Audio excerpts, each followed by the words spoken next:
আসসালামু আলাইকুম। পঞ্চম শ্রেণীর প্রিয় শিক্ষার্থীরা, কোর্স টিকার নতুন একটি ক্লাসে তোমাদের স্বাগতম। আজকের এই ক্লাসে আমি তোমাদের সাথে তোমাদের ইসলাম শিক্ষা বিষয়ের যেই বার্ষিক পরীক্ষার প্রশ্নপত্র রয়েছে সেই প্রশ্নপত্র নিয়ে আলোচনা করব। এখানে তোমরা যে প্রশ্নপত্রটি দেখতে পাচ্ছ এটি হচ্ছে তোমাদের তৃতীয় প্রান্তিক মূল্যায়ন অর্থাৎ বার্ষিক পরীক্ষার একটি প্রশ্নপত্র। এই প্রশ্নপত্রের মাধ্যমে ইতিমধ্যে একটি স্কুলে পরীক্ষা নেওয়া হয়ে গিয়েছে। যেহেতু এটি দিয়ে একটি স্কুলে পরীক্ষা নেওয়া হয়ে গিয়েছে তাই আমি এই প্রশ্নপত্রটি তোমাদের সাথে আলোচনা করছি। তো ইতোপূর্বে তোমরা যে সকল সাবজেক্টে পরীক্ষা দিয়েছো, যেমন বাংলা, অঙ্ক, তারপরে হচ্ছে ইংরেজি, বিজ্ঞান, সমাজ, আমি আশা করছি তোমাদের পরীক্ষা ভালো হয়েছে। তো ইসলাম শিক্ষা এই বিষয়ের পরীক্ষাও তোমাদের ভালো হবে বলে আমি আশা করছি। দেখো, তৃতীয় প্রান্তিক মূল্যায়ন 2025, শ্রেণী পঞ্চম, বিষয় ইসলাম ও নৈতিক শিক্ষা। তোমাদের সময় থাকবে 2 ঘন্টা 30 মিনিট এবং এই 2 ঘন্টা 30 মিনিট সময়ের মধ্যে তোমাদেরকে 100 মার্কের পরীক্ষা দিতে হবে। এই 100 মার্ক পরীক্ষার যে প্রশ্নপত্র তোমরা পাবে সেখানে কি কি ধরনের প্রশ্ন তোমাদের থাকবে সেটি মূলত আমি তোমাদেরকে এখানে দেখিয়ে দেব। দেখো, প্রথমে তোমাদেরকে এমসিকিউ দেওয়া হবে 10 মার্কের। এখানে তোমরা 10 মার্কের যেই এমসিকিউগুলো রয়েছে সেগুলো দেখতে পাচ্ছ। প্রতিটি এমসিকিউর জন্য তোমাদেরকে 1 মার্ক করে 10টি এমসিকিউর জন্য তোমরা মোট 10 নম্বর পাবে। তো এখানে তোমরা দেখতে পাচ্ছ যে কি কি প্রশ্ন রয়েছে। তোমরা ঠিক এরকম প্রশ্নপত্র থেকে তোমরা ঠিক এই ধরনের এমসিকিউগুলো প্র্যাকটিস করবে। তোমাদের যে সকল স্কুলে এখন পর্যন্ত ইসলাম শিক্ষা বিষয়ের পরীক্ষা হয়নি তোমরা এখান থেকে প্রস্তুতি গ্রহণ করতে পারো। এখানে প্রশ্নগুলোর উত্তর দেওয়া নেই, তোমরা তোমাদের মূল বই থেকে প্রশ্নগুলোর উত্তর সংগ্রহ করে এই প্রশ্নগুলো খুব ভালোভাবে চর্চা করবে। আমরা পরবর্তী পৃষ্ঠায় যাচ্ছি, পরবর্তী প্রশ্ন যাচ্ছি। সেখানে আমরা 2 নম্বরে পাবো, দেখো, শূন্যস্থান পূরণ। এখানে বলা হয়েছে সঠিক শব্দ দিয়ে শূন্যস্থান পূরণ করে উত্তরপত্র লিখো। এখানে ক, খ, গ, ঘ, উ পর্যন্ত 5টি বাক্য দেওয়া রয়েছে। বাক্যের বিভিন্ন জায়গায় আবার শূন্যস্থান দেওয়া রয়েছে। তোমাদেরকে এই শূন্যস্থানগুলো সঠিক শব্দ দিয়ে পূরণ করতে হবে। তো এখানে তুমি প্রতিটি শূন্যস্থানের জন্য 2 মার্ক করে পাবে এবং 5টি শূন্যস্থানের সঠিক উত্তর দিতে পারলে তোমাকে মোট 10 নম্বর দেওয়া হবে। এই হচ্ছে আমাদের 2 নম্বর পর্যন্ত কাজ। আমরা যদি পরবর্তী পৃষ্ঠায় যাই সেখানে আমরা বাকি প্রশ্নগুলো পাব। প্রথম আমরা পাচ্ছি এখানে 3 নম্বরে শুদ্ধ অশুদ্ধ নির্ণয়। এখানে বলা হয়েছে নিচের বাক্যগুলো পড়ে শুদ্ধ হলে শুদ্ধ এবং অশুদ্ধ হলে অশুদ্ধ লিখো। এখানে দেখতে পাচ্ছ ক, খ, গ, ঘ, উ 5টি বাক্য রয়েছে। এই বাক্যগুলোর কোনোটি সঠিক হবে, কোনোটি ভুল হবে। তো তোমাকে যাচাই করতে হবে যে কোনটি সঠিক কোনটি ভুল। যেমন এখানে বলা হয়েছে কুরআন মাজিদ আল্লাহর কালাম, তাহলে এই বাক্যটি সঠিক। তারপর এখানে 2 নম্বরে বলা হয়েছে বা ক্ষয়ে বলা হয়েছে আল্লাহ তাআলা মাটি দিয়ে মানবদেহ তৈরি করেছেন, তাহলে এটিও কিন্তু সঠিক। সুতরাং যেটি সঠিক হবে সেটির সামনে তুমি শুদ্ধ লিখবে। আবার যেটি ভুল হবে, যেমন দেখো গয়ে বলা হয়েছে বিশ্বজগৎ কখনোই ধ্বংস হবে না, এই বাক্যটি কিন্তু সঠিক নয়। বিশ্বজগৎ একটা সময় ধ্বংস হয়ে যাবে, তাহলে এটা যেহেতু সঠিক নয়, ভুল, তাহলে এটার সামনে তুমি লিখবে অশুদ্ধ। তো ঠিক এভাবে ক, খ, গ, ঘ তুমি 5টি এখানে সেন্টেন্স রয়েছে, প্রতিটি যাচাই করে কোনটি শুদ্ধ হবে সেটি শুদ্ধ লিখবে, যেটি অশুদ্ধ হবে সেটি তুমি অশুদ্ধ লিখবে। প্রতিটির জন্য 2 মার্ক করে 5টির জন্য মোট 10 নম্বর পাবে।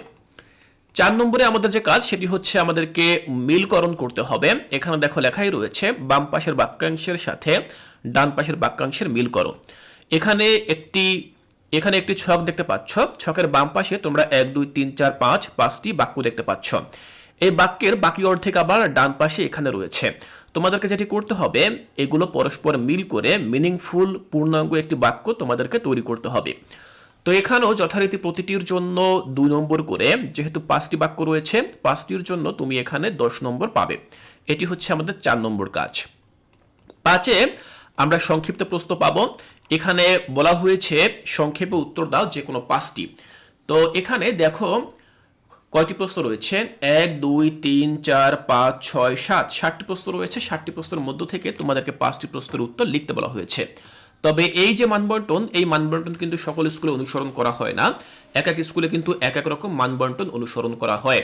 কোন কোন স্কুলে এই সংক্ষেপে উত্তর দাও এই অংশে 12টা প্রশ্ন থাকে, তার মধ্য থেকে 10টি প্রশ্নের উত্তর লিখতে বলা হয়ে থাকে। সেক্ষেত্রে প্রতিটি প্রশ্নের জন্য 3 মার্ক করে দেওয়া হয়। আর এখানে তোমরা দেখতে পাচ্ছ যে 7টি প্রশ্ন রয়েছে, প্রতিটি প্রশ্নের জন্য তোমাদেরকে এখানে 4 মার্ক দেওয়া হয়েছে এবং 4টি প্রশ্ন লিখতে পারলে টোটাল 20 নম্বর এখানে দেওয়া হবে। তো কি কি ধরনের সংক্ষিপ্ত প্রশ্ন তোমাদের আসতে পারে সেগুলো একটা নমুনা এখান থেকে তোমরা দেখে নিতে পারো।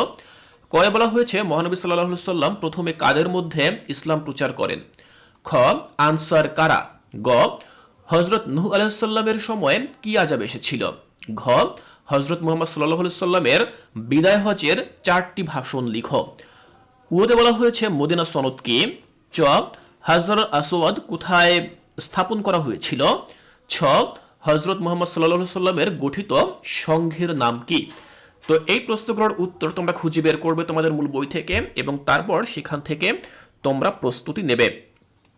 দেখো, এরপর 6 বলা হয়েছে যে কোনো 5টি প্রশ্নের উত্তর দাও। এখানে 5টি প্রশ্নের উত্তরের জন্য প্রতিটি ক্ষেত্রে তুমি 8 নম্বর করে, 5টির জন্য তুমি মোট 40 নম্বর পাবে। তো এখানে এই প্রশ্নগুলো হচ্ছে মূলত রচনামূলক প্রশ্ন বা বর্ণনামূলক প্রশ্ন। এই প্রশ্নগুলোর উত্তর তোমাকে একটু বড় আকারে বা দীর্ঘ আকারে লিখতে হবে। তো কি কি প্রশ্ন তোমাদের বর্ণনামূলক অংশে আসতে পারে সেটি তোমরা এখান থেকে দেখে নাও। কয়ে বলা হয়েছে হজরত মুহাম্মদ সাল্লাল্লাহু আলাইহি সাল্লামের জন্মের সময় আরবের অবস্থা কেমন ছিল? 8টি বাক্যে লিখো।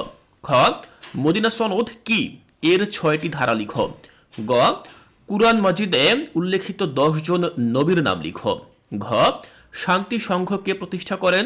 শান্তি সংঘের উদ্দেশ্যগুলো লিখো। উতে বলা হয়েছে হজরত ইব্রাহিম আলাইহিসসালাম অগ্নিকুণ্ডে কিভাবে অক্ষত থাকেন? চ, মহানবী সাল্লাল্লাহু আলাইহি সাল্লামের সততার আদর্শে উজ্জীবিত হয়ে তুমি কি করবে? 8টি বাক্য লিখো। 6 বলা হয়েছে বিদায় হজ কাকে বলে? বিদায় হজের ভাষণ লিখো। এবং জয় বলা হয়েছে সূরা মাউনের অর্থ কি? তো এখানে সূরা মাউনের অর্থ লিখো। তো এখানে মোট 8টি প্রশ্ন রয়েছে, এর মধ্য থেকে 5টি প্রশ্নের উত্তর লিখতে বলা হয়েছে। তো তোমাদেরকেও এভাবে প্রশ্ন দেওয়া হবে, তুমি সেই প্রশ্নগুলোর উত্তর লিখবে। অবশ্যই এখানে যে প্রশ্নগুলো আমি তোমাদেরকে দেখিয়েছি এই প্রশ্নগুলো তোমরা চর্চায় রাখবে। আমি আশা করছি এখান থেকে তোমরা কিছু প্রশ্ন কমন পেয়ে যাবে। তো শিক্ষার্থীরা, এখানে যে প্রশ্নপত্রটি আমি তোমাদের সাথে আলোচনা করলাম এটি হচ্ছে একটি নমুনা প্রশ্নপত্র, যার মাধ্যমে ইতিমধ্যে একটি স্কুলে পরীক্ষা নেওয়া হয়ে গিয়েছে। তোমরা এখান থেকে ধারণা পেলে যে তোমাদের পরীক্ষার প্রশ্ন কেমন হবে এবং তার মানবন্টন কেমন হবে। আমি আশা করছি এখান থেকে তোমাদের বুঝতে আর কোনো অসুবিধা নেই। তোমাদের ইসলাম শিক্ষা বিষয়ের পরীক্ষা অনেক অনেক ভালো হবে সেই শুভকামনা জানিয়ে আজকের এই ক্লাসটি এখানেই শেষ করছি।